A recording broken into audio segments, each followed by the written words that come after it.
long time no see. Saw somebody like an hour ago. Now I'm all suited up and sweaty. It's great.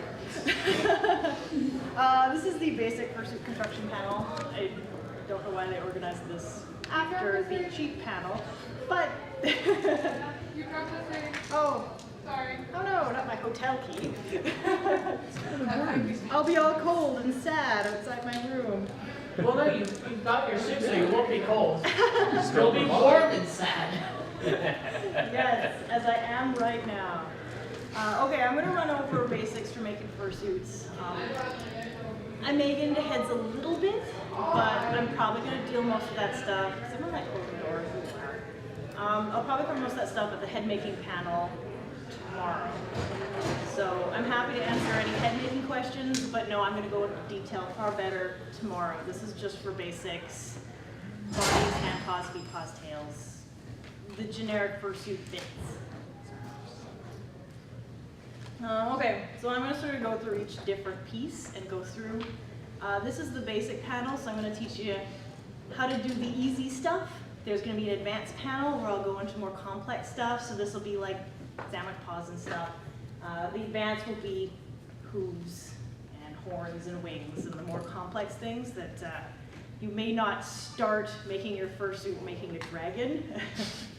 You'll probably want to start with something a little easier like a dog or a cat or something. Okay, I'll start with hand paws. Basic hand paws are actually quite easy to make. If you're starting to get into fursuit making, this is the good thing to start making because it's complex enough that you have to learn how to work with fur, but it's not so complex that if you screw up, you've just wasted $300. It's just a little thing.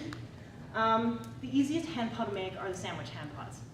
They're referred to as sandwich hand paws because it's literally two pieces of fur sandwiched together, and then you sew around, turn it inside out, and you have a paw. They're really quite easy to draft a pattern for a sandwich paw. You take your hand, stretch it as wide as you can on a sheet of paper, trace your hand out, and then you know exactly how big your hand is. You have to add a seam allowance. That'll be gives you some room so it's not trying to cram on this Like really. plus 50%. I usually do about ½ an inch. That'll give you enough give room that you can put your hand in comfortably, but it won't be so loose they're like falling off your hands. So once you draw out your hand as wide as you can on a sheet of paper, you're going to add an outline around the lines of your fingers about ½ an inch. You can go a little bit more than that. You probably don't want to go larger than 3/4 of an inch. An inch would be like really big paws, which can be cute and amusing, but you need to put some foam or something in, or else they'll just fall off your hands. There's other tricks for that. You can do Velcro. These ones I have a little bungee of elastic, so they're a little more snug. They pull tight at the wrists, but that's a little more advanced. Sandwich paws themselves are really quite simple. So once you have your hand tracing and you've drawn the ½ an inch to 3/4 of an inch max line around it, you want to cut out that pattern.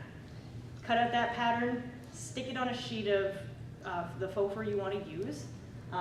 With paws, the trick is fur should go from the tip of your nose to your toes. So all the direction should go away from the nose, away from the nose, away from the nose. So your hands, all the fur should be going to the toes. So down, all the fur direction will go to the tips of the toes. So you don't want the fur to go the other way. It looks weird. You'll have fur going this way and then the paws going the other way. It just looks weird. You want all the fur to go in the same direction. It's more attractive that way. So you'll put down your pattern, make sure that the fur is going the direction from the wrist to the tips of the fingers. Draw that out on the back of your fur, and you want to cut your fur with a knife. You can cut fur with scissors, but it makes the fur really awful. You'll get a bad line, you'll see like the fur won't cut well, and you'll have scraps of fur everywhere. You should see my basement. Even when you cut with a knife, you'll get little scraps of fur, but if you cut with scissors, you'll just have a big mess of fur all over the place. So I highly recommend using a knife. You can use those retractable blade box cutters. I use the skinny Olfa, the yellow and black ones that you retract, you can snap the blades off as they get dull. Once you have 2 pieces of fur, direction going from wrist to toes for 2 pieces, that'll give you 1 hand. So you'll need to cut 4, 2 this way, 2 this way. Once you have your fur cut out, it's literally, like I said, a sandwich paw. You'll put the 2 pieces of fur together, sew around the edge, and turn inside out. Don't feel obligated if you do not have a sewing machine. You can still make hand paws without one. What you want to use is blanket stitch. Anytime you sew fur, I wish I had a whiteboard I could draw what a blanket stitch is. You basically sew a stitch through, and then run the needle back through the loop, and it'll give you a nice knotted edge around the whole.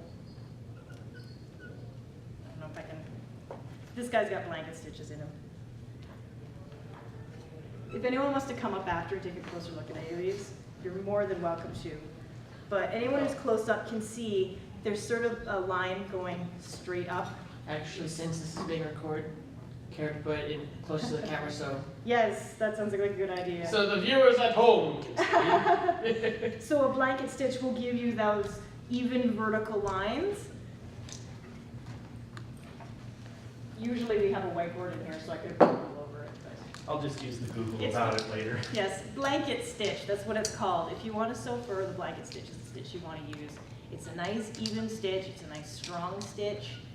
It'll give you nice even lines, they won't go wavy and wonky. And one of the notorious things about fur is when you sew it in a straight line, one of the fur is bound to shift. And then you'll end up, they won't be even sitting on each other anymore, and you'll have to wrinkle back. The blanket stitch prevents that from happening. So it's a really good stitch to learn and know.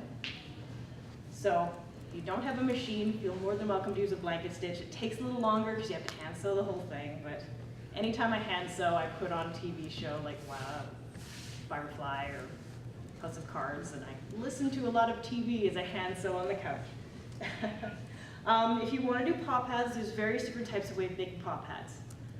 If you don't feel it's a little beyond you, feel free to commission paw pads. There's a ton of companies out there that make them. Dream Vision Creations, FursuitSupplies.com, Mordu's Monsters, Lord. There's a ton of them. If you type in fursuit paw supplies, a bunch of them come up. Almost all fursuit supplies are silicone, however you can sometimes get them in rubber latex as well. Silicone's a little healthier to use just because some people have an allergy to latex, and nothing worse than hugging a child when they have an allergy to latex and they break out into a rash because you had rubber latex paw pads instead of silicone. If you want to feel a little more brave and you want to try making your own paw pads, fleece and vinyl are probably the most commonly used ones. You want to sew the paw pad on before you sandwich the 2 pieces together and sew them together. It's a really easy step to do, actually. It sounds more daunting than it is. You'll take the paw pad you want to be the inside of the hand, and you want to draw the shape of the paws that you want on the inside of the fabric. It doesn't matter, no one is gonna see what you've drawn on the inside because it'll be turned inside out. So you can draw the shape that you want, pin your vinyl or your fleece or whatever you choose to the paw, and either run it through a machine or sew around the lines that you have drawn for your paw pad fingers and then for the paw pad palm. Don't finish the line, so go almost all the way around, and when you have about 1 inch left, flip the paw over, cut out the vinyl so you have about 1/4 inch. Or even less, like you want to get as close to the stitching as possible so you don't have this a highly visible edge. And then stuff it with some polyfill. It'll give you just a little bit of a raised look so it's not just flat vinyl against the palms. And then finish off that last little inch after you've stuffed it with polyfill to give it that squishy look. Once you have your paw pad, or your hello, I speak for a living. Once you have your paw pad sewn, you can sandwich the pieces together and sew it up, turn it inside out, and that's a basic paw. So it's really, really quite simple. If you want to make a 3-fingered instead of a 4-fingered paw pad, use the exact same method. except you want to do one of these or one of these. So you want to have 2 fingers together, and you can make the ones with a single finger slightly wider so they can accommodate, so you don't have one really wide finger and 2 narrow fingers. You want to try to have them all equal, equidistant. And exact same method. Draw on the back, hand sew your paw pad, stuff it, sandwich the 2 together, and either machine or hand sew around the edge. And then when you flip it inside out, it's a really easy basic paw. If you want to do claws, those are equally simple as well. If you buy them from a supplier, you just buy resin claws, either per claw or per set. And the set will usually be like 5 or 10. And there's various glues you can use, but I mostly just use hot glue. Put a dab of hot glue on the end, stick it in, and then hold it until the glue cools, and then you've got a claw and it'll hold in place. If you want a little stronger hold, you can use E6000 or E7800, some kind of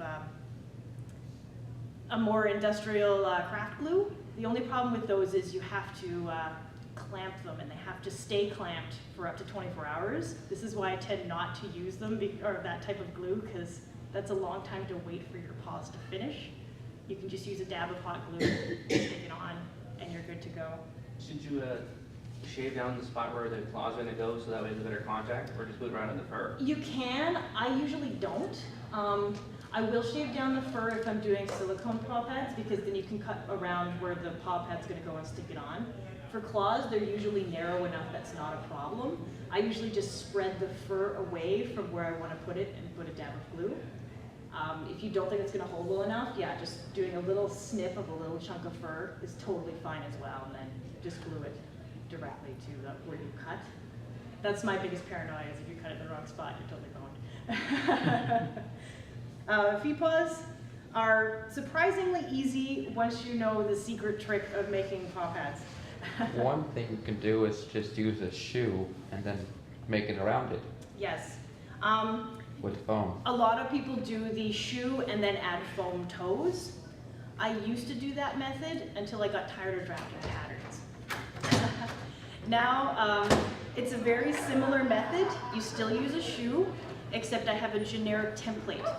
So I take a shoe that I want to use, put it on a piece of paper, and draw a paw pad shape around it, so it's, you know, the paw feet with the toes, and cut out that as my template.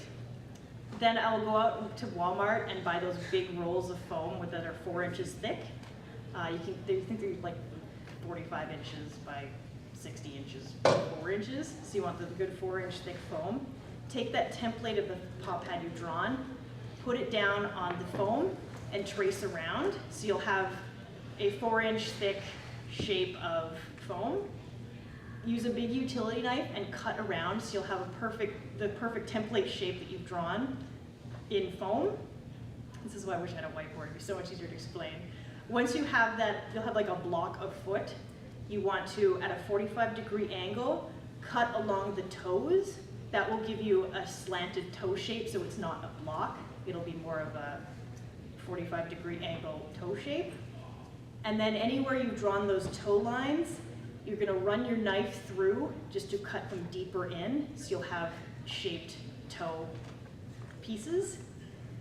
Then you take your shoe, put it on the bottom, trace your shoe around so you get the shape of the shoe that you're using, carve that out, and then you can just stick the shoe directly into that carved foot shape you've made. This one's easier if you're making a ton of feet, because once you have that generic foot shape, you can make a ton of generic foot shapes, keep them stored, and then when you want to make a pair of feet, you just get a pair of slippers, trace the foot on the bottom, and then carve out where the shoe is going to be and just put the shoe in. Slippers would be the best thing to use because it doesn't involve laces. I prefer slippers as a commissioner because they're a little more varied in sizes. If you go with the shoe, I'm a size 7, and I'm only a size 7, and a size 8 is too big and a size 6 is too small. Most slippers come in a generic, 7 to 8 type frames, so you have a bit more forgiveness, and they're also a little more comfortable to wear because they're a little more squishy and comfortable to run around in. It totally depends on the person though. Some people insist on laces because they can get a tighter fit. I have a friend who uses Crocs. I guess Crocs are really squishy and comfortable, and because they've got the holes, they're slightly vented. So it's entirely a preference thing, what you prefer.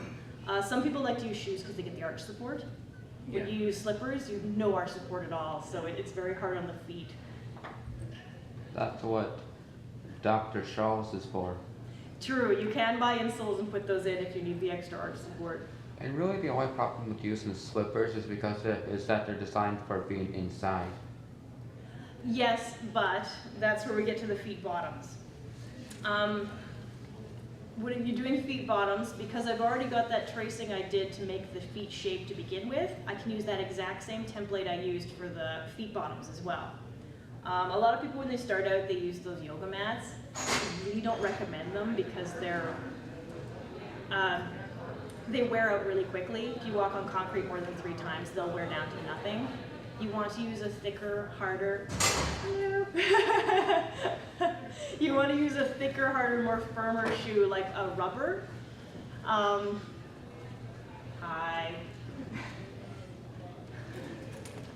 Oh no, my water. Or maybe those hardcore mats. Classy. And that is how a fox wets his pants.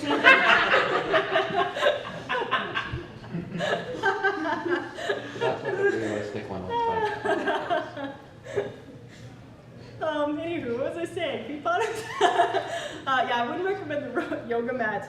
What I use is actually truck bed lining. There's a plastic store where I go to that has like an 1/8 of an inch thick truck bed lining made out of rubber. And it's literally like just little pieces of rubber all stick together in a mat. You cut that shape out, and I use contact cement. The way contact cement works is you put glue on both surfaces you want, wait until they're tacky, not wet, stick them together, and they hold together like cement. Kind of like how double-sided tape has a little thing that you pull off once you have it on one surface and then you put the other thing on. No, it's double-sided tape is literally a double sticky surface. Contact cement is a glue that's not sticky unless it sticks to itself. Ah, So I buy it at a leather making store. However, like Home Depot, any place that sells hardware will sell a contact cement. It's only sticky if it sticks to itself. So you paint one side with the glue, paint the other side with the glue, and then once they get to a certain level of tacky, they will stick to each other instantly and never come apart. so you don't have to worry about it sticking to everything. Yeah, it won't stick well to things. If you just painted one side with glue and then tried to stick something to it, it would stick like rubber cement, like you'd be able to peel it off. But once both surfaces have the glue and you push it together, they're there for life. Make sure you get contact cement, not rubber cement. Rubber cement is for paper. Contact cement is for industrial type stuff. I'm guessing it's also toxic as well, for example. Everything is toxic. Yes, if it smells, it's bad for you. Contact cement stinks.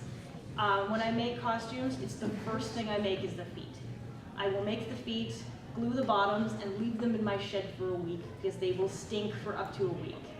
The bond is fully secure, like pretty much instantly. However, it takes 24 hours for that secureness to fully cure. However, the odor can hang around for up to a week. So I absolutely highly recommend making your feet first and then putting some there where they can be smelly for a week and then the smell will dissipate. But yeah, contact cement really stinks. And it depends what brands you buy. Lee Page's contact cement just stinks so bad. Barge isn't so bad, and I use a contact cement called Tanner's Bond. It's, like I said, for leather work. It doesn't smell nearly as bad, but I still have to use a respirator because it just stinks so bad, and it is so bad for you. There are also some people who put pads on the feet too. Yes, feet pads are similar, except instead of just putting rubber on the bottom, they will sew fur on the bottom, and then like the hand paws, they'll either make some kind of vinyl paw pad or they'll use a silicone or a hard rubber and then glue the paw pad to the bottom. With any type of paw pad on the bottom of the feet, they can be quite uncomfortable to wear. I made a char a couple months ago that had a full paw pad on the bottom, and it just ruined my feet because the shape of it hit me right where my arch support was. So I was constantly rocking back on my heels. It was the most painful thing ever. I've heard some people describe those feet paws as like walking on marbles. If you have, this is where I recommend a shoe versus a slipper. Because shoes are already firm in the bottoms, you won't have that problem. Slippers, however, are far more flexible. So if you put feet paw pads on the bottom of those, you'll really notice that you're walking on something. Another problem with those is that the fur would get dirty. Fur does get dirty. This is why I prefer parade soles, the ones with the rubber on the bottom. If you want the paw pad look, I would recommend getting paw slippers. That's where they actually have like a sandal. So you'll see some students walking around, and it won't be just the feet paws, but they'll be wearing a sandal over top. Those sandals will make sure the feet bottoms don't get dirty and they stay sturdier longer. It's another option, but it's a little more complex to make those. Another idea for rubber bottoms, if you can't find truck bed lining anywhere, try boat shops or truck repair shops. You can buy foot sole or shoe sole rubber. So you have to go to a store that sells supplies for cobblers, so people who make shoes. You can buy sole rubber specifically designed for shoes. That way it's far more firmer. It won't wear out as fast because it's specifically designed for shoe bottoms. This process is exactly the same, because it's a hard rubber. Contact cement both sides, wait until it gets tacky, and then press them together. If you don't like or don't want to use contact cement, there are other options. Shoe goo is very popular. It doesn't require you to add glue to both sides. You just add glue to one side, push them together, and you have to clamp them together for usually 24 to 48 hours. The problem with that is it literally, every surface that you want to make sure it stays tight to the bottom of the shoe has to be clamped. If you don't have clamps, the other option is to put it down on a piece of paper or a piece of plastic or something, and then get a ton of heavy books or a big heavy box, put it on top of the shoe so that it's squished down equally, and then leave it for a couple of days until the glue finishes curing. One problem with the actual shoe rubber is that it would be a lot more expensive. Yes, the truck bed lining I use is about $15 for a 3x3 square. The shoe rubber is like that for like a 1x1 foot square. Although, it would be worth it because it would last longer. Yeah, the truck bed lining I use lasts a really long time. I have a tendency to shuffle my feet when I'm in suit, and I have never worn through bottoms, even walking around on concrete and cement and snow and ice and everything. The only time I've ever seen my feet bottoms degrade is if it's really, really cold and someone does a lot of like scraping around their feet, because then the rubber freezes to the point where it just shatters. Yes? Another source you can look at is on eBay, look for used conveyor belts. I've never heard of that one. They're used quite a lot in boot making. Oh, there you go. They last, they're lifetime soles. It's probably the same thing. It's some kind of industrial rubber. Yeah, and it's got a lattice inside it that makes it pretty much indestructible. Well, there you go. Conveyor belt. eBay used. And now I'm just thinking of like someone making paws and just having it have an actual conveyor belt so they can just kind You of just roll around the car. just like, That would pass by me, right? Kind of like that guy who had the Heelys. Yeah, there's a meerkat floating around the con. Now I'm going to bodies. I'll probably go into digitigrade bodies in the advanced panel. I'm also going to discuss plantigrade right now. If you don't know the difference between the two, this suit I'm wearing is a plantigrade suit. There is no padding in the legs. Plantigrade basically means you have the same leg bends that humans have. But it looks like you have multiple joints.